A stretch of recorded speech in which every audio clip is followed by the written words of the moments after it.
Merci à tout le monde d'être là et j'aimerais aussi remercier et féliciter Anne Maillard qui s'est vraiment beaucoup occupée de ses élèves pour les faire monter et réussir comme on l'a vu en 2020. Donc bravo Anne Maillard et merci d'être là.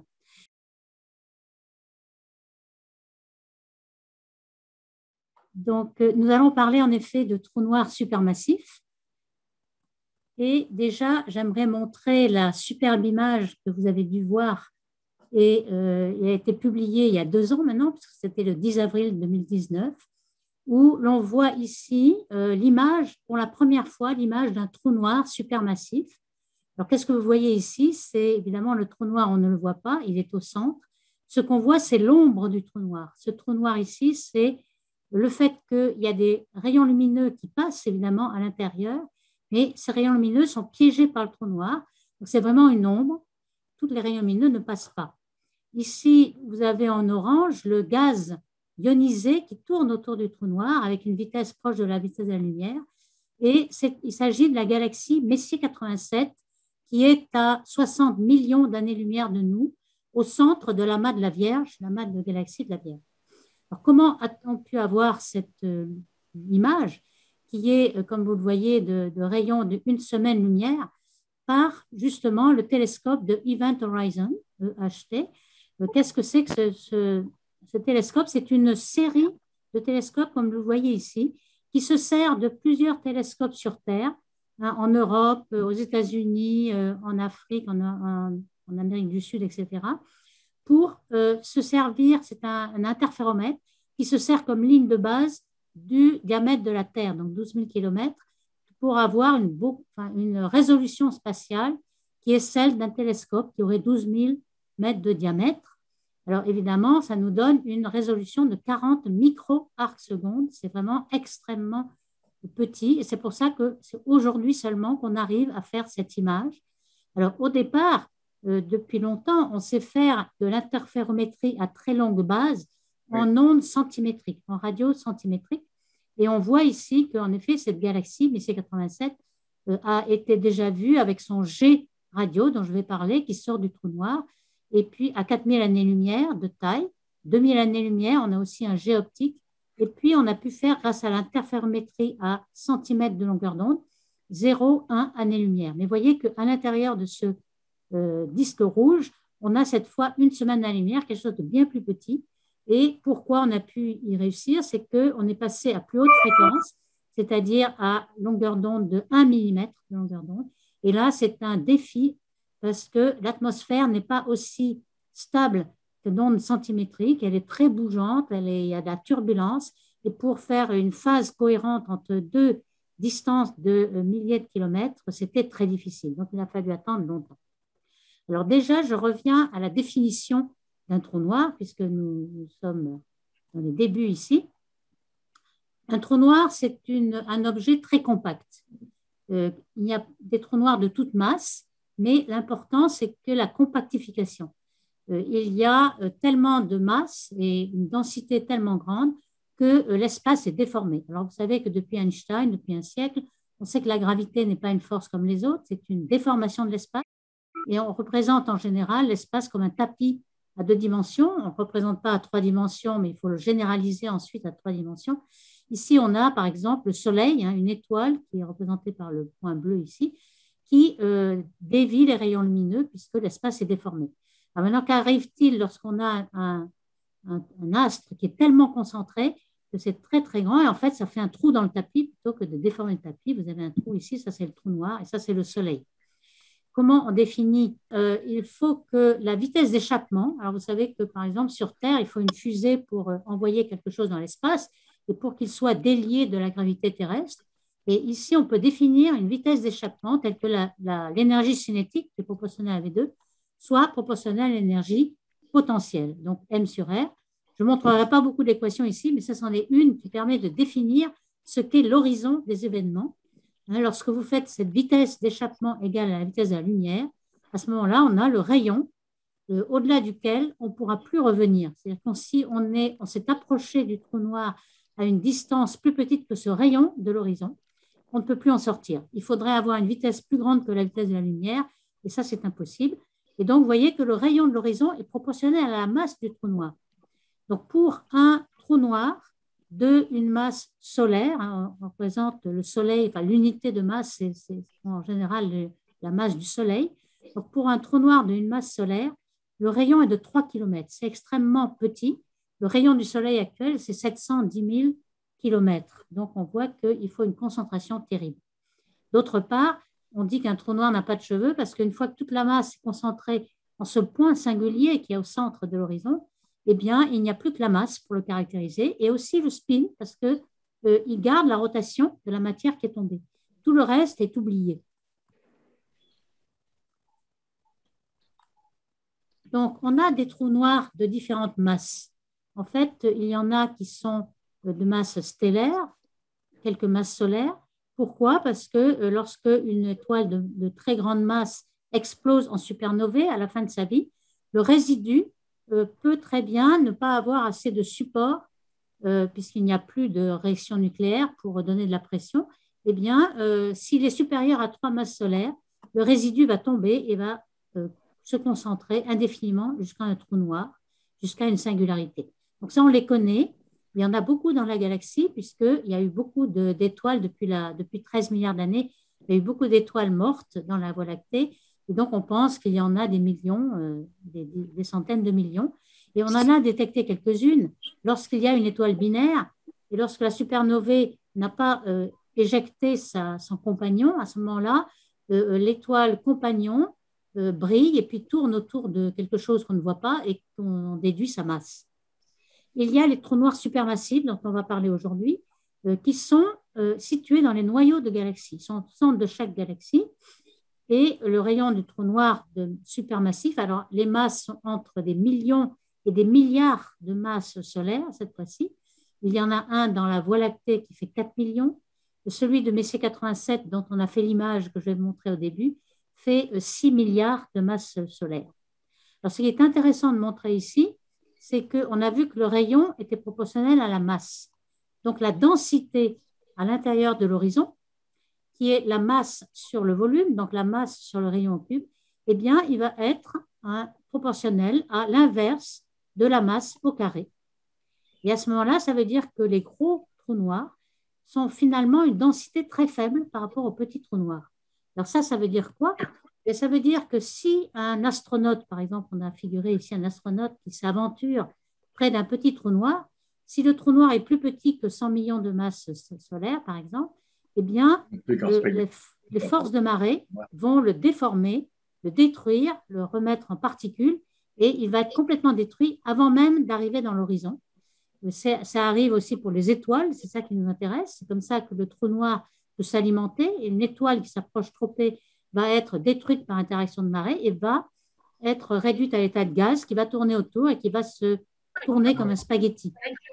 Par contre, si le trou noir est très massif, sa densité est faible, donc les forces de marée qui sont proportionnelles à la densité vont être très faibles et l'astronaute va tomber à l'intérieur de l'horizon sans même s'en apercevoir puisqu'il ne sera pas détruit. Bon, il s'en apercevra lorsqu'il arrivera au centre, mais il aura atteint le point de non-retour sans pouvoir s'en apercevoir. Ça, c'est très intéressant parce que lorsque les trous noirs est très gros, les étoiles rentrent dans l'horizon et ne manifestent plus rien, donc on ne les voit plus. Alors, comment on représente un trou noir? Eh bien, voilà ce qu'on voit ici. Pourquoi on voit ces formes-là un petit peu en chapeau mexicain, si vous voulez? C'est qu'en général, on a un disque d'accrétion. Ce qu'on voit, c'est le gaz qui tourne autour, c'est le gaz ionisé qui est dans le disque d'accrétion. Il faut qu'il reste longtemps dans le disque pour perdre son moment cinétique avant de tomber. Et donc, ce disque ici est vu par la tranche. Et vous voyez que le trou noir a une gravité si forte qu'il va dévier les rayons lumineux. Ces rayons lumineux qui partent du disque, ils vont arriver là-haut, ils vont se retrouver sur une plaque photo, par exemple. Et on aura aussi des rayons lumineux qui partent dessous le disque. Donc, vous voyez, ce qu'on voit ici, c'est le dessous du disque et le dessus du disque en même temps, autour de l'ombre du trou noir qui est noir. Parce que dans cette région-là, les rayons lumineux ne passent pas, ils sont absorbés par le trou noir. Et aussi, on voit bien que la matière tourne dans ce disque. Donc, ce que vous voyez ici, c'est dans l'animation, c'est la matière qui tourne et qui, évidemment, elle passe derrière le disque, devant le disque. Ici, vous avez devant et le derrière, et on le voit ici aussi. Et vous avez aussi un dernier anneau lumineux. C'est le dernier anneau de la lumière qui peut tourner autour du trou noir avant d'être avalé. Donc, évidemment, vous avez aussi le fait que la matière qui arrive vers vous a un boost relativiste. Elle est plus brillante. Donc, normalement, le côté qui vient vers vous est plus brillant. Donc, il y a des films très intéressants qui ont fait, par exemple, Alain Riazuelo. Et voici une image qui est sortie de ce film qui montre comment un trou noir peut déformer l'image derrière lui par lentille gravitationnelle. En fait, cette déviation de rayons lumineux joue comme une lentille en optique. Donc ici, vous avez un paysage qui est celui de la Voie lactée. Vous avez ici la Voie lactée. Ici, vous avez les nuages de Magellan, qui sont deux petites galaxies, une étoile. Si vous placez un trou noir entre ce paysage et nous, c'est assez irréaliste parce qu'il n'y a pas un trou noir aussi proche que de nous. Mais vous voyez que tout va être déformé. La Voie lactée est plus circulaire. On aura les nuages de Magellan qui seront devenus des arcs. On aura aussi des images multiples. L'étoile ici a été multipliée par 2, ainsi de suite. Donc, les trous noirs sont des véritables lentilles gravitationnelles. Alors, on sait que maintenant, les trous noirs supermassifs, il n'y en a qu'un seul par galaxie et ils sont au centre. Pourquoi? Parce qu'ils sont tellement gros qu'ils spiralent vers le centre et ils tombent vers le centre inévitablement. Alors que le tout petit trou noir, il continue à tourner autour dans le disque de la galaxie. Alors ici, on a représenté la Voie lactée telle qu'on la voit, nous, dans le ciel, par la tranche, parce qu'on est dedans. Alors, vous voyez qu'on voit beaucoup de poussière et puis la traînée d'étoiles, mais on a reconstitué, par vue d'artiste, la galaxie, notre Voie lactée, telle qu'on la verrait si on était par-dessus. Alors, ça vous donne un peu la taille de la Voie lactée, qui est 100 000 années-lumière de diamètre. Le Soleil est à peu près au milieu, c'est le point jaune ici, et notre trou noir est au centre, exactement, et on sait que notre galaxie a une barre qui est barrée ici, avec un angle de 20 degrés, donc on voit la barre et on voit le trou noir au centre. Alors voici comment on voit la lumière du centre de la galaxie. En fait, comme je l'ai montré, en optique, on ne voit rien, on ne voit que de la poussière qui obscurcit les étoiles derrière, et donc on ne voit que le bras spiral qui est devant nous. Il faut aller en infrarouge proche, à 2 microns de longueur d'onde, pour voir cette image de la Voie lactée où on a traversé la poussière. Alors, pourquoi on traverse la poussière? C'est que les grains de poussière, c'est des petits carbonates, silicates, qui ont comme taille de 0,5 microns. 0,5 microns, c'est la taille de la longueur d'onde optique que nous voyons à l'œil, et donc, il résonne avec les grains de poussière et tout est absorbé. Par contre, à 2 microns, ce que vous ne voyez pas à l'œil, eh bien, il y a très peu de grains de poussière, il y en a un petit peu quand même, mais pas beaucoup, et on permet de voir le bulbe de la Voie lactée et le disque. Vous voyez que le disque est très mince, et c'est grâce à cette longueur d'onde à 2 microns qu'on va pouvoir aller faire un zoom vers le centre de la galaxie pour essayer de voir le trou noir. Alors, voici un zoom qui est fait vers le centre de la Voie lactée. Le centre est ici. Il s'appelle Sagittarius A star, parce que c'est le trou noir qu'il y a dans le nébuleux de la constellation du Sagittaire, si vous voulez. Et cette image a été obtenue avec le Very Large Telescope, VLT, optique adaptative au Chili. C'est celui de l'ESO, qui est l'Observatoire européen austral. Ici, vous avez des étoiles, une année-lumière par rapport à 100 000 années-lumière qui est la taille de la galaxie. On a fait un zoom d'un facteur 100 000. Et vous voyez les étoiles, pourquoi elles sont si grosses? Eh bien, simplement parce que vous avez l'atmosphère qui, malgré la longueur d'onde à 2 microns, a quand même une scintillation due à l'atmosphère turbulente de la Terre. Pour s'affranchir de cette atmosphère de la Terre, on passe en optique adaptative. Et vous voyez qu'on peut faire un zoom encore plus grand de 20 jours-lumière et non pas une année-lumière ici. Et cette fois, on voit les étoiles, une par une, avec la taille de diffraction, le petit rond de diffraction du télescope de 8 mètres du VLT. Alors que là, on ne le voyait pas. On voyait une tache de 1 seconde d'arc. Ici, on a quelque chose de beaucoup plus petit. Alors, comment marche cette optique adaptative? Eh bien, vous voyez qu'on a des étoiles très, très grosses à cause de la turbulence de l'atmosphère. Et on met l'optique adaptative. Là, c'est off. Et puis ensuite, on va le voir on. Et on voit que tout d'un coup, des grandes taches se réduisent. Pourquoi? Parce qu'on a corrigé avec une source très précise qui nous permet de corriger à la nanoseconde près la fluctuation de l'atmosphère. Alors, grâce à cette optique adaptative et à cet infrarouge à 2 microns, on a pu suivre les étoiles qui orbitent autour du trou noir de notre propre galaxie depuis 1990 à peu près. Vous voyez l'année qui s'affiche ici en haut à droite. Ici, ça s'arrête vers 2012-13. Et vous redémarrez peut-être, si je redémarre, je reviens en arrière.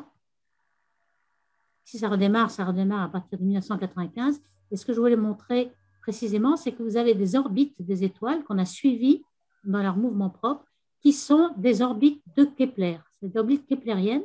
Pourquoi? Parce que vous êtes sous l'influence du trou noir central, qui fait 4 millions de masses solaires, et que tout le reste des étoiles a une masse négligeable par rapport à cela.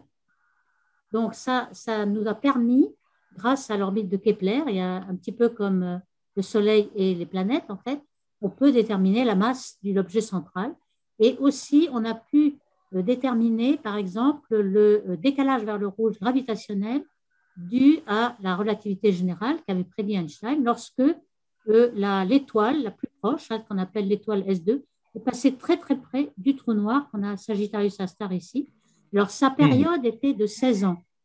Donc, on aurait pu le mesurer il y a 16 ans, mais on n'avait pas les instruments assez précis, on n'avait pas l'optique adaptative assez précise. Et là, on a pu le mesurer en 2018, lorsque l'étoile est passée très près du trou noir. Ici, vous voyez à la grande précision. Et on a pu mesurer des vitesses jusqu'à 7000 km par seconde de l'étoile. Et on a pu mesurer le décalage vers le rouge dû à la gravité relativiste. Donc ça, c'était déjà un grand succès. Et puis, il y a quelque chose d'encore plus intéressant, c'est qu'on a pu détecter le sursaut. Vous voyez ici une image qui est une animation qui dure à peu près un quart d'heure. Vous voyez les étoiles du centre de la galaxie qui scintillent toujours, mais ça, c'est dû à la turbulence de l'atmosphère. Et par contre, ce que vous voyez au centre, c'est le trou noir qui tout d'un coup a un sursaut brillant et qui dure à peu près un quart d'heure, 20 minutes. Et donc, on a pu le mesurer avec l'instrument Gravity, qui est un interféromètre optique entre les 4 instruments du VLT, les 4 fois 8 mètres.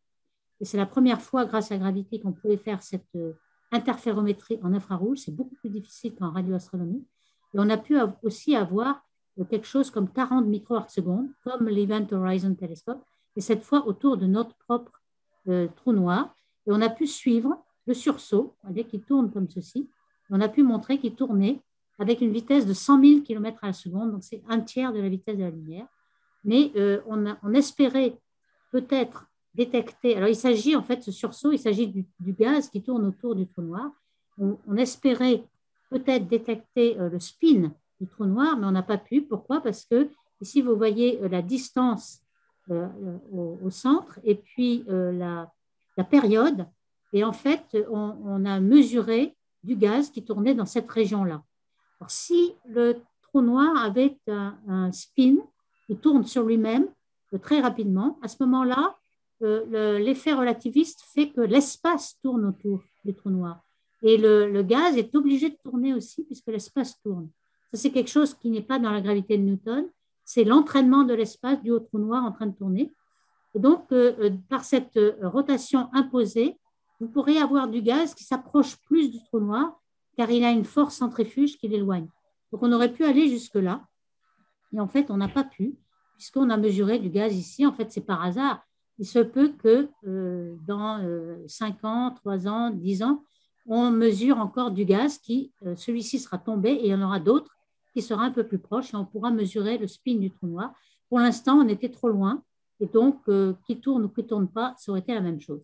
Alors là, vous pouvez me dire, bon, avec l'instrument Gravity, on a eu 40 micro-arcs secondes de résolution. Pourquoi on ne peut pas mesurer cette image du trou noir? Eh bien, simplement parce que avec l'infrarouge, on ne peut pas faire d'image. On peut déterminer des distances, mais on ne peut pas faire d'image. L'interférométrie n'est pas assez précise. La turbulence de l'atmosphère nous en empêche.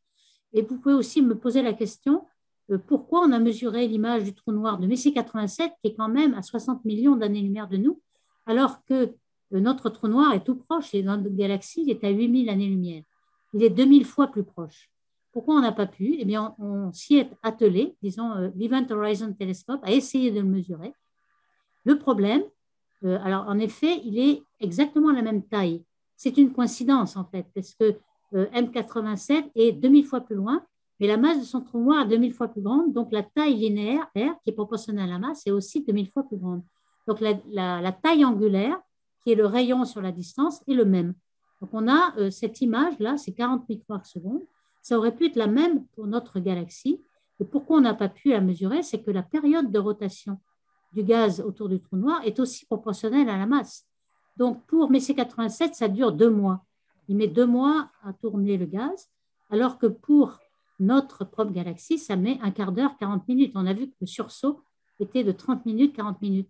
Et donc, à ce moment-là, pour que le télescope au Japon se coordonne avec le télescope en Afrique du Sud ou en Amérique du Sud, etc., il faut plus qu'un quart d'heure. Et donc, à ce moment-là, la source qu'on veut mesurer est déjà disparue. Donc, vous voyez, c'est un défi de rapidité.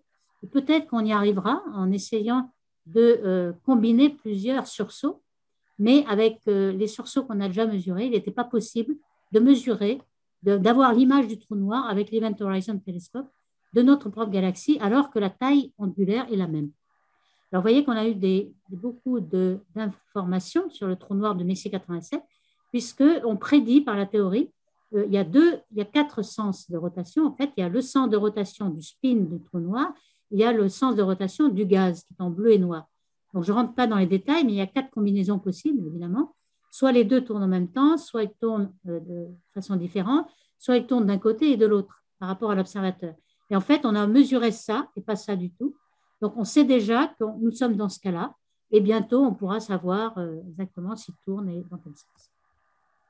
Alors, il y a aussi un événement intéressant qui est arrivé en 2013 à peu près, c'est qu'à force de regarder des étoiles qui tournent autour du trou noir, on a un jour observé un nuage de gaz qui tournait autour, qui s'approchait avec une distance de plus en plus proche. 0, c'est le trou noir. Ici, c'est la vitesse. Donc, plus il s'approche, plus il y a une grande vitesse. Il s'est approché en fonction du temps, 2000 km par seconde, en 2011, et on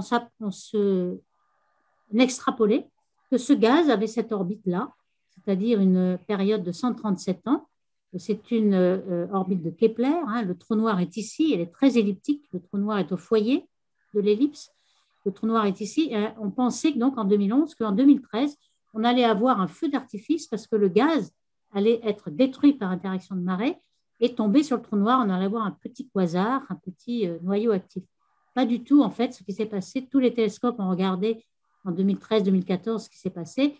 Et en fait, on a vu que ce nuage de gaz, il est passé à côté, il a continué sa trajectoire comme une étoile. Et en fait, on en a conclu que ce n'était pas un nuage de gaz, mais c'était sans doute du gaz qui était une enveloppe autour d'une étoile. Et l'étoile maintenait le gaz en gravité, par sa gravité cohérente, et donc n'était plus à la merci du trou noir. Et le gaz a tourné autour, maintenu par la gravité de l'étoile. Donc, c'est dommage, on n'a pas vu de feu d'artifice, mais on peut prédire ce qui va se passer dans l'avenir. Donc, jusque-là, ça va. Et jusqu'en 2021, tout ce qu'on a prédit a été vérifié. Alors, qu'est-ce qu'on peut aussi espérer voir autour du trou noir? Bon, on peut espérer voir la fusion de 2 trous noirs, notre trou noir, avec celui d'Andromède, qui est la galaxie spirale la plus proche. Voici Andromède, et une vue d'artiste qui simule la collision entre notre galaxie et Andromède qui va se produire vers 2 milliards d'années. On connaît la vitesse d'Andromède qui vient vers nous et on peut en déduire qu'elle va collisionner la Voie lactée dans 2 milliards d'années. Alors, que va-t-il se passer? Il va y avoir une collision entre les 2 galaxies, une fusion entre les 2 galaxies probablement. Et surtout, ce qui nous intéresse pour les trous noirs, c'est la fusion de ces 2 trous noirs. Donc, ici, vous voyez une simulation numérique où on voit que les 2 trous noirs, lorsque les galaxies s'approchent, ils vont spiraler les uns autour des autres et ils vont envoyer des ondes gravitationnelles qui vont leur faire perdre de l'énergie et fusionner. C'est ainsi que les trous noirs deviennent de plus en plus gros parce que les galaxies fusionnent plus ou moins les unes avec les autres et les trous noirs aussi. Alors, qu'est-ce que c'est que les ondes gravitationnelles? Vous voyez que ces dernières années, en 2015, on a détecté les ondes gravitationnelles pour la première fois. Et donc, depuis ces dernières années, on a de plus en plus d'informations avec les images de trous noirs et les ondes gravitationnelles, de plus en plus d'informations sur les trous noirs. C'est d'ailleurs pour cela que l'an dernier, le prix Nobel a été adressé à des scientifiques qui avaient détecté le trou noir de notre propre galaxie et à aussi Penrose, un théoricien qui a, pour la première fois en 1964, démontré que l'existence des trous noirs était inéluctable. Donc ici, ce qu'on voit, c'est des ondes gravitationnelles, c'est-à-dire que le trou noir perturbe l'espace, fait des déformations de l'espace. Et quand il bouge, et quand il y a deux trous noirs qui bougent ensemble, il faut que cette perturbation de l'espace se propage. Et voilà ce qui arrive. Donc, comment on les détecte? Eh bien, nous avons un interféromètre de Michelson à deux branches. Ici, l'animation exagère les déformations, mais dès que l'espace, l'onde gravitationnelle déforme l'espace, une des branches s'allonge alors que l'autre décroît. En fait, c'est très exagéré puisque la variation relative de la longueur ici d'une branche, c'est 10-21, ce qui est énormément petit. Et même Einstein, qui avait prévu ce phénomène, a dit que c'était absolument impossible de détecter. Eh bien, nous y sommes arrivés, donc Einstein serait content. Ici, il faut dire que les trous noirs que l'on a vus en train de fusionner étaient de masse stellaire. En fait, la longueur d'onde que l'on prévoyait était de 4000 km de longueur d'onde. Ici, ce qu'on a pu faire, c'est 4 km seulement, parce qu'il faut un tunnel de 4 km très surveillé. Et ce qu'on a fait, c'est que le laser qui se propage là-dedans a été réfléchi 1000 fois, ce qui fait qu'on a pu atteindre 4000 km de manière à avoir la longueur d'onde de la fusion de deux trous noirs. Alors voici la première événement qui était la fusion de deux trous noirs. Vous voyez qu'en fonction du temps, qu'est-ce qu'on voit ici? La période ici que vous voyez, c'est la période de rotation d'un trou noir autour de l'autre. Évidemment, au début, elle est lente, et puis lorsque les trous noirs spiralent et arrivent près de l'un près de l'autre, eh bien, ils s'accélèrent, et vous voyez que la période devient de plus en plus courte. Ici, vous avez la période et la fréquence qui croît. C'est comme un chip. Ici, on entend un petit son, enfin, on n'entend rien du tout, puisque les ondes gravitationnelles, ce n'est qu'une déformation de l'espace. Mais si on le transforme en son, on entend quelque chose de plus en plus bref. Donc ici, pour ces fusions de masse stellaire, l'instant de fusion, là, c'est une fraction de seconde, c'est tout petit, et la longueur d'onde, c'est de l'ordre de 4000 km. Là, je ne résiste pas à l'idée de vous montrer quand même un des éléments que l'on a vu aussi par ces ondes gravitationnelles, qui est assez formidable, c'est la fusion de deux étoiles à neutrons. Vous avez ici, alors les étoiles à neutrons, l'avantage, c'est qu'elles sont moins condensées, donc vous n'avez pas d'horizon, et donc la lumière peut sortir. Pour les fusions de trous noirs, vous n'avez que l'onde gravitationnelle qui sort. Par contre, là, vous avez aussi des ondes électromagnétiques, donc de la lumière. Et ce que nous avons vu pour cet événement-là, c'est les ondes gravitationnelles qui sont arrivées à la seconde près, en même temps que le sursaut gamma qui correspondait à cette fusion. Ce sursaut gamma, il a été émis comme les ondes gravitationnelles il y a 130 millions d'années. Donc, ça nous a fait une précision extrême sur la vitesse des ondes gravitationnelles. Ça a pu montrer que la vitesse des ondes gravitationnelles et la vitesse de la lumière, c'est exactement la même à 10-15 près. C'est la première fois qu'on mesurait ces ondes et c'est une fantastique découverte puisqu'il y a beaucoup de théories de gravité modifiées qui sont émises en ce moment, justement pour la matière noire, l'énergie noire. Et certaines de ces théories prévoyaient que l'onde gravitationnelle n'allait pas à la même vitesse que l'onde de la lumière. Et en fait, toutes ces théories-là ont pu être éliminées. Bon, je vous rassure, il reste encore des tas de théories de gravité modifiée qui vérifient la même vitesse pour la gravité que pour la lumière. Alors là, on a depuis 2015, qui était la première fusion, on a détecté au moins une cinquantaine de fusions de trous noirs. Vous voyez que c'est assez fréquent. Maintenant, on est de plus en plus apte à les détecter. Alors, l'instrument a été mis en maintenance pendant 6 mois, mais on peut en détecter peut-être un par semaine. C'est quand même énorme. Et vous voyez que la masse ici de toutes ces fusions est de plus en plus grande. On a aussi la masse des étoiles à neutrons qui sont plus petites, et puis la masse des trous noirs.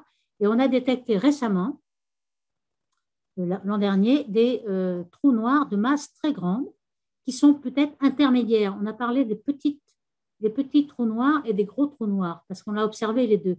On n'a jamais observé de trous noirs de masse intermédiaire. Pourquoi? Parce que ces trous noirs, ils ne sont pas visibles, ils sont dans la galaxie, ils ne sont pas assez lourds pour arriver au centre. Mais on pense bien entendu que les trous noirs massifs sont formés d'abord par des trous noirs de masse stellaire et ensuite ils doivent passer par cet intermédiaire de masse intermédiaire.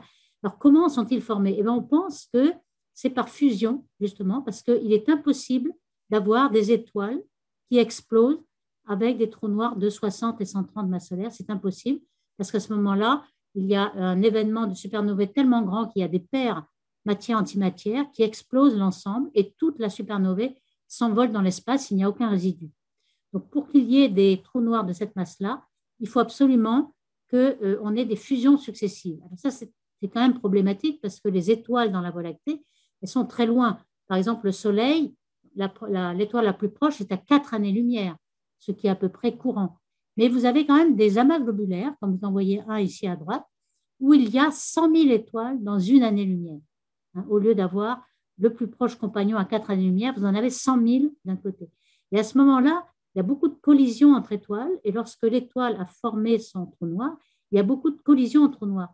Donc, c'est dans ces amas globulaires que l'on pense que des petits trous noirs fusionnent en des plus gros, etc., de manière à former ces trous noirs de masse intermédiaire.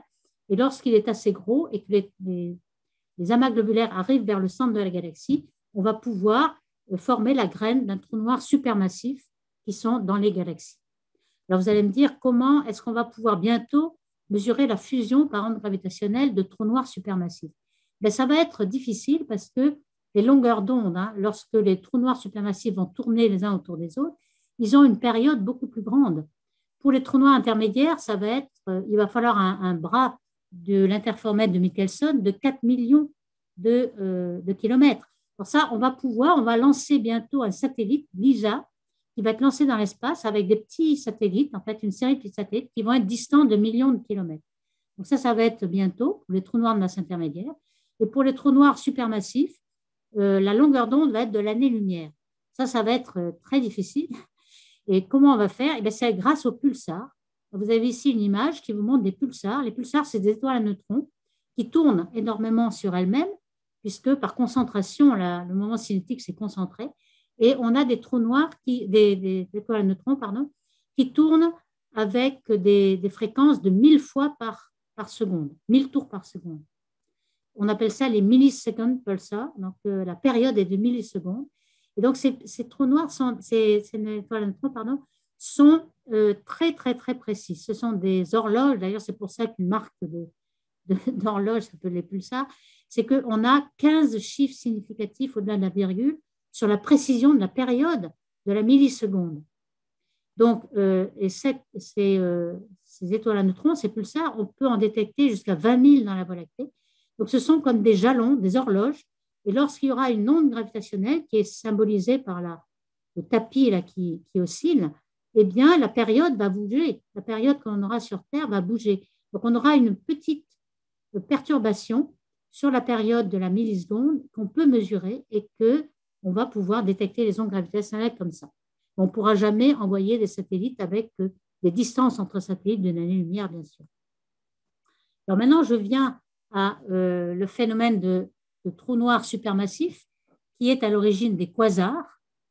C'est ça qui nous intéresse. Pourquoi, quel est le rôle des trous noirs supermassifs dans la vie des galaxies? Alors, quand est-ce qu'on les a détectés, ces trous noirs supermassifs ou ces quasars? C'était dans les années 63. Pourquoi? Parce que juste après-guerre, on avait beaucoup de radars et d'instruments dont on s'est servi pour faire des radiotélescopes.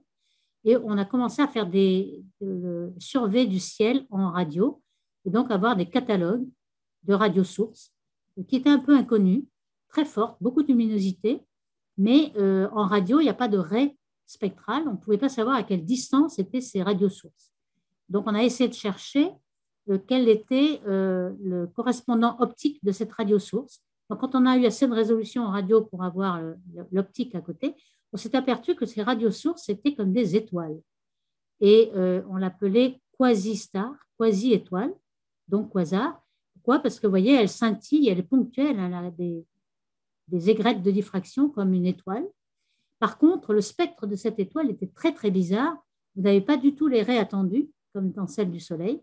Et ce fut Martin Schmidt, que vous voyez en bas à gauche, là, à droite, qui a eu l'idée de dire, eh bien, simplement, les raies sont les mêmes que celles des étoiles, mais il est très décalé vers le rouge. Donc, il fallait décaler assez fort d'un delta lambda sur lambda de 0,1. Alors aujourd'hui, 0,1, c'est très petit.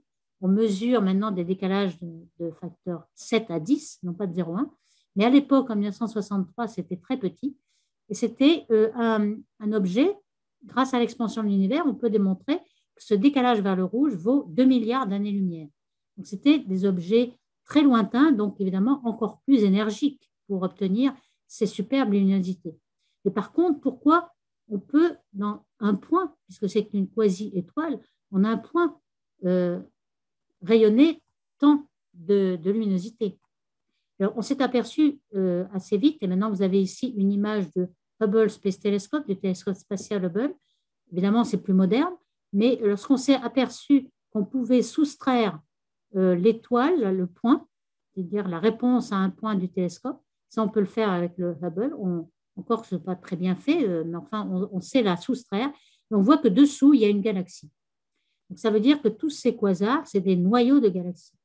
Et pourquoi on ne voyait pas la galaxie? C'est parce que le quasar peut émettre 1000 fois plus de luminosité que toute la galaxie réunie. C'est-à-dire que toutes les 200 milliards d'étoiles que vous voyez là, le quasar peut à lui seul, en un point, rayonner 1000 fois plus que toute la galaxie réunie. D'où le mystère à l'époque. Et puis, je ne vous ai pas fait attention, mais vous avez quelque chose là que tout le monde avait pris pour un défaut de la plaque photo au début. Maintenant, on sait bien avec les CCD que ce n'est pas un défaut de la plaque photo. Mais qu'est-ce que c'est? C'est un jet qu'envoie le quasar. Ici, c'est un jet optique, mais aussi radio. Ici, vous avez à la fois l'optique et puis les contours, c'est la radioastronomie avec un interféromètre qui s'appelle Merlin. Donc, vous voyez que vous avez une émission de gaz ionisé qui est émis par le quasar, le trou noir, qui, à chaque fois qu'il avale de la matière et qui émet beaucoup de luminosité, il va être obligé de recracher un peu de matière pour justement échapper le moment angulaire, le moment cinétique de rotation du gaz. Alors, ces jets radio et optiques qu'on voit ici dans ce quasar-là, alors ici avec le Hubble Space Telescope, en optique, on voit des petits grumeaux, on voit que le jet est émis en petites bouffées. On voit aussi un satellite qui s'appelle Chandra qui observe en rayons X. On voit que c'est la même chose en rayons X, et aussi en radio, Merlin. Et on voit quand même que le premier, au début, on perd de l'énergie en rayons X parce que c'est très énergique. Et puis après, lorsque les électrons ont perdu leur énergie, ils émettent en radio au bout du jet. Et vous voyez que ce jet, il est le même, mais en rayons X, c'est au début qu'on perd son énergie. Et après, les électrons sont moins énergiques et ils perdent leur énergie en radio. Donc, on a voulu, quand on a vu tous ces petits grumeaux, on s'est dit, on va pouvoir mesurer la vitesse du jet par le mouvement propre. Et en effet, c'est ce qu'on a fait ici. Vous voyez que les petits grumeaux s'espacent en fonction du temps. Je ne sais pas si vous voyez, là, c'est 1998, enfin, il y a un certain nombre d'années entre là et là. Et donc, on voit les petits grumeaux qui s'éloignent. Donc, on va pouvoir en déduire la vitesse de ce gaz qui est ionisé et qui sort du trou noir. Et la grande surprise était qu'on trouvait quelque chose qui était 10 fois la vitesse de la lumière. Comme vous voyez ici, par exemple, vous mettez un de ces petits grumeaux à l'origine, vous avez à peu près 60 années-lumière, et puis en 6 ans, vous avez bougé de 60 années-lumière. Donc, ça fait 10 fois la vitesse de la lumière. Comment est-ce possible? Eh bien, évidemment, personne ne va plus vite que la lumière. Donc, c'est simplement un effet relativiste d'optique aussi. Vous avez, par exemple, un grumeau en A, mettons celui-ci en A, et celui-ci qui s'éloigne de A, et c'est le grumeau B, et vous avez le télescope qui regarde. Alors, si le jet vient vers vous avec un tout petit angle, ici, donc il va de A vers B, avec une vitesse V, cette vitesse elle est très voisine de la vitesse de la lumière, peut-être 0,9 fois la vitesse de la lumière, mais pas plus grande, bien entendu. Et donc, le gros problème ici, c'est que la lumière qui est émise par B va beaucoup plus vite vers le télescope que la lumière qui est émise par A. Parce que A est en retard de cette distance X. Alors, cette distance X, eh bien, elle va procurer un délai de X sur C, puisque c'est le temps que met la lumière pour parcourir X, c'est X sur C. Et ce retard fait qu'il semble que B vaille très, très vite, parce qu'il arrive plus tôt. En fait, c'est simplement le fait que la vitesse du messager, qui est le photon, est à peu près comparable à la vitesse du grumeau de A vers B. Donc, c'est ça, en fait, qui est le gros problème. Donc, lorsque vous faites l'équation, qui est vraiment 2 équations de géométrie classique, vous voyez que la vitesse apparente, puisqu'on voit arriver de A vers B, enfin, nous, ce qu'on voit, c'est juste Y, on ne voit pas ça. On voit juste le point aller de là à là. Et cette vitesse apparente de là à là, elle peut être égale à 10 fois la vitesse de la lumière si bêta, qui est égal à V sur C, est égal presque à 1. Donc là, on s'est aperçu qu'en effet, on avait des jets de plasma, électrons-protons, qui allaient à la vitesse de la lumière et qui allaient très loin dans la galaxie. Ici, on voit un jet qui est autour d'une galaxie. Alors là, on a une galaxie près du trou noir avec un disque d'accrétion ici. Et puis, ce qu'on voit, c'est la galaxie optique en blanc. Et on voit que le jet sort de la galaxie. Il peut aller à 10 fois le rayon galactique et même certains vont à 100 fois le rayon galactique. Donc, le jet est tellement puissant qu'il sort de la galaxie. Vous voyez ici le nombre d'années-lumière. Là, c'est 100 000 années-lumière pratiquement. Et à quoi est due toute cette énergie? Eh bien, un des processus est dû justement à Roger Penrose, qui, comme je le mentionnais tout à l'heure, a eu le prix Nobel de physique l'an dernier, grâce à ses découvertes sur les trous noirs, a montré en 1964 que le trou noir était inévitable, ce que les gens n'étaient toujours pas convaincus en 1960, il faut le dire. Hein. Même si Einstein avait dit qu'il était possible d'avoir un trou noir en 1920, en 1960, les gens étaient encore sceptiques. On sait que même Einstein lui-même n'y croyait pas. Il disait que la nature va sans doute éviter d'avoir cette singularité, c'est complètement absurde. Donc Einstein n'y croyait pas et c'est Penrose qui l'a montré en 1964.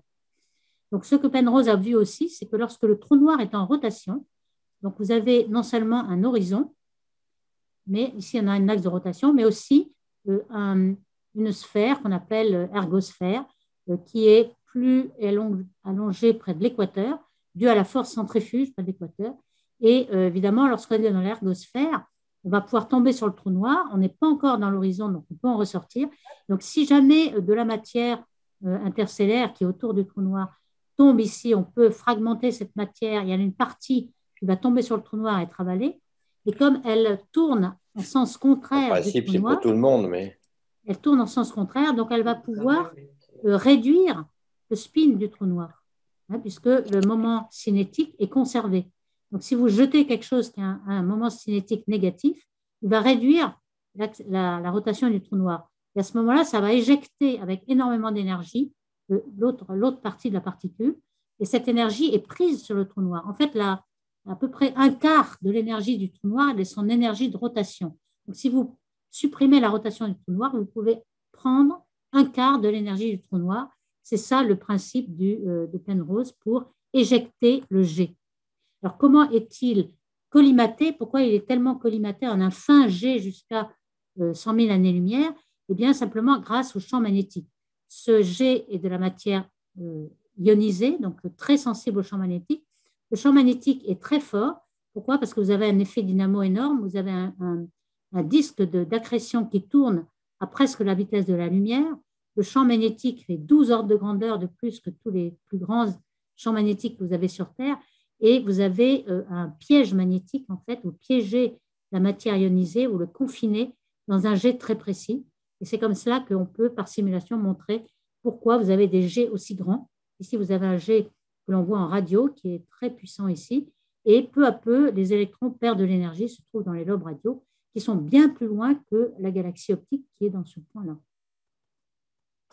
Alors, ces jets, on les voit, ces quasars et ces jets, on les voit surtout très tôt dans la vie de l'univers. Et aujourd'hui, on en voit encore, mais seulement lorsque de la masse tombe sur les trous noirs, c'est-à-dire lorsqu'il y a des interactions entre galaxies. Si vous avez des galaxies en interaction, c'est là qu'aujourd'hui, on voit les quelques rares quasars, alors qu'autrefois, lorsqu'il y avait beaucoup de gaz et beaucoup de galaxies, on avait beaucoup plus de quasars. Alors ici, on voit bien que lorsque deux trous noirs sont en train d'avoir un jet radio, ce qui est très rare d'avoir cette image-là avec deux galaxies, ici, les deux galaxies-là, et vous avez 4 jets, en fait, parce que 2 jets par galaxie. En général, il n'y a que 10% de probabilité d'avoir un jet pour un quasar donné, et d'avoir 2 fois, c'est vraiment très rare. D'autre part, les jets sont collimatés, on a vu, perpendiculaires au disque d'accrétion. Par contre, ils sont assez légers en masse. C'est du plasma qui est très léger. Donc, lorsque vous arrivez dans un amas de galaxies qui est entouré de gaz en rayons X, vous avez comme un vent dû au gaz ionisé. Et donc, vous voyez que les ailes du jet peuvent très bien être balayées par le vent jusqu'à se retourner. Donc ça, on a observé en radio et ça permet de savoir quelle est la vitesse de la galaxie dans le vent. Alors, je reviens maintenant sur l'énergie, la fantastique énergie de ce trou noir. Comment peut-il avoir 1000 fois plus d'énergie que toute la galaxie? Eh bien, il s'agit, bien entendu, de l'énergie gravitationnelle d'une petite masse qui tombe sur un trou noir. Alors, évidemment, sur Terre, on n'est pas habitué à cela parce qu'on a, par exemple, des barrages où de l'eau tombe d'une certaine hauteur, ça nous fait de l'énergie, mais c'est loin d'être une fraction de la masse mc2 de l'eau qui tombe. Ici, on a un petit peu de gaz qui tombe dessus. Et comme on a vu que le rayon était en m sur C2, on voit que l'énergie potentielle qu'on gagne lorsque le gaz tombe, eh bien, c'est simplement un demi de mc2. C'est-à-dire qu'on peut gagner 50% de l'énergie de masse. C'est considérable. Quand on regarde l'énergie de fusion, lorsqu'on fusionne l'hydrogène pour donner de l'hélium, par exemple les réactions nucléaires qu'il y a dans le Soleil, c'est ça qui fait briller le Soleil, la fusion de l'hydrogène en hélium, et ça ne donne qu'inférieur à 1%. Alors, je ne parle pas même de la fission de l'uranium qui est encore beaucoup plus négligeable. Donc, vous voyez, la réaction de fusion, c'est très peu par rapport à 50% d'MC2. Alors, ce qu'on voit en moyenne, ce n'est pas autant que le maximum. En moyenne, dans tous les quasars, on a mesuré qu'on avait 10% de l'énergie de masse MC2, ce qui est déjà énorme. Mais c'est ainsi qu'on va pouvoir rayonner 1000 fois plus. Par exemple, on a une luminosité. Alors, il y a quand même une limite. C'est-à-dire que lorsque le trou noir avale autant de masse que cela, il rayonne énormément. Alors, la pression de radiation, que vous avez ici en violet, compense la gravité. Le gaz ne peut plus tomber parce qu'il est poussé par la pression de radiation. On appelle cette limite, lorsque la pression de radiation compense la gravité, c'est la limite d'Eddington. Cette limite d'Eddington, elle peut être égale pour un trou noir de 100 millions de masses solaires, elle est égale à 3 fois 10 puissance 12 fois la luminosité du Soleil, d'où la grande luminosité. Par exemple, pour un trou noir d'1 milliard de masses solaires, comme Messier 87, on a 1000 fois plus que toute la galaxie de Messier 87 réunie. Et pour avoir cette énergie-là, il faut que le trou noir avale 2 masses solaires par an, ce qui n'est pas énorme quand on regarde bien, mais c'est la limite. On ne peut pas manger plus que ça, puisque à ce moment-là, toute la nourriture devra être repoussée et rejetée par pression gravitationnelle, par pression de radiation. Alors, comment on mesure la masse des trous noirs? Eh bien, vous avez une petite idée ici. Vous avez une grosse galaxie avec du gaz et on a mesuré la vitesse, vous voyez, décalée vers le rouge, décalée vers le bleu par effet Doppler.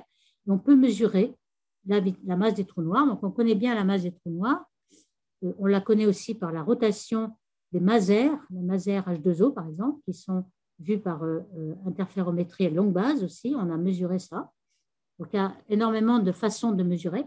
Et le résultat de toutes ces mesures nous a montré qu'il y avait une très bonne corrélation entre la masse du trou noir et la masse du bulbe de la galaxie. Vous voyez, ici, le bulbe est en jaune. On a mis la masse du bulbe, la masse du trou noir, et tout est proportionnel. La masse du trou noir, c'est 0,5% de la masse du bulbe. Lorsqu'il n'y a pas de bulbe et qu'il n'y a qu'un seul disque en bleu ici, vous n'avez pas de trou noir. Notre galaxie est plutôt ici. Il n'y a qu'un tout petit bulbe. Et on a un trou noir de 5 millions de masses solaires. Et puis Messier 87, c'est ici. C'est une galaxie elliptique, donc c'est tout bulbe. Il n'y a pratiquement pas de disque. Et donc, on a 6 milliards de masses solaires. Donc, on a vraiment une proportionnalité, ce qui nous fait penser que les deux vivent en symbiose. On n'a pas le trou noir qui vient d'un côté et la galaxie de l'autre, mais on a l'impression que les deux régulent leur croissance. Et en effet, on a besoin du trou noir pour réguler la masse des galaxies. Donc, j'en terminerai par cette constatation que l'on a fait récemment, c'est que, alors, il faut rappeler que les galaxies sont formées d'étoiles, de gaz, que l'on voit ici au centre. On a deux galaxies en interaction ici, et on sait qu'on a un halo de matière noire.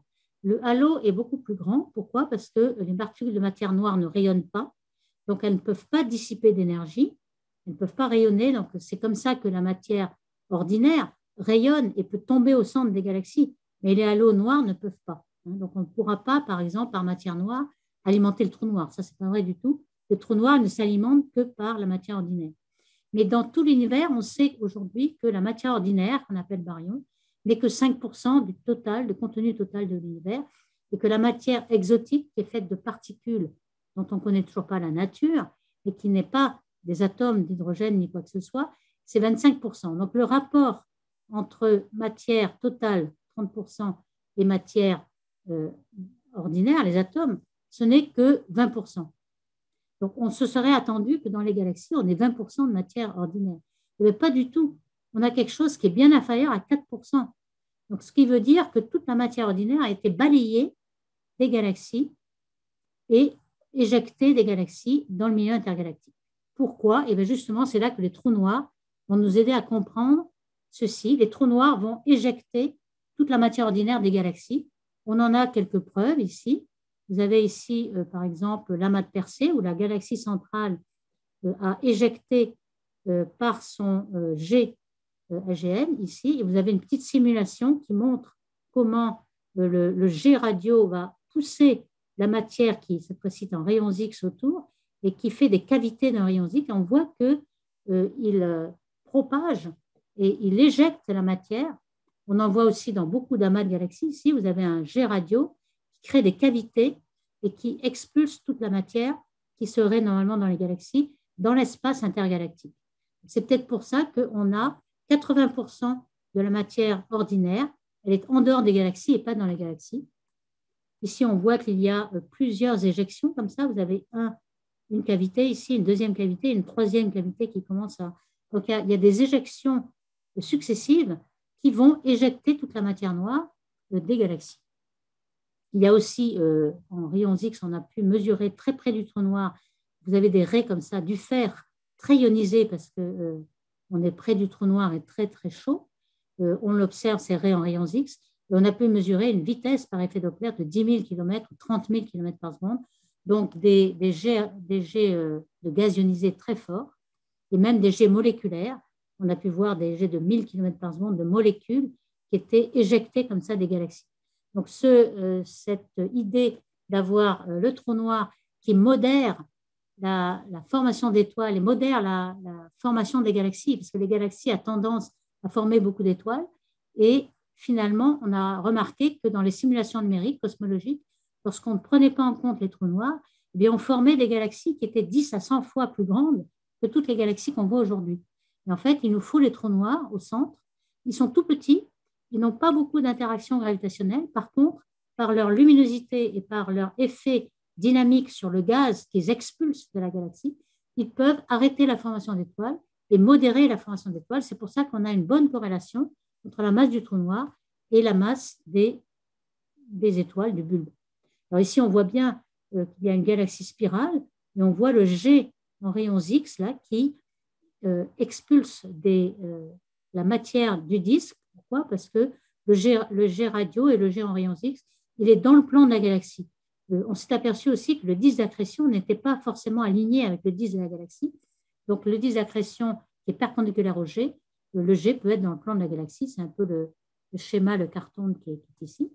Et donc, j'en terminerai ici en disant que les trous noirs supermassifs, donc entre 1 million et 1 milliard de masses solaires, croissent maintenant, on le sait, en symbiose entre leur hôte, la galaxie hôte, et à chaque fois que la galaxie hôte accrète du gaz, le trou noir central aussi, donc ils croissent en même temps, mais aussi lorsque le trou noir reçoit beaucoup de gaz, il va empêcher la formation d'étoiles dans les galaxies, donc ça va réguler la formation des étoiles et la formation des galaxies. On a des éjections de gaz qui sont très fréquentes, on les observe en gaz moléculaire, en gaz X, et c'est un phénomène de rétroaction qui est très efficace et qui peut expliquer pourquoi 80% de la matière ordinaire est en dehors des galaxies, contrairement à ce qu'on avait pensé au début. Merci.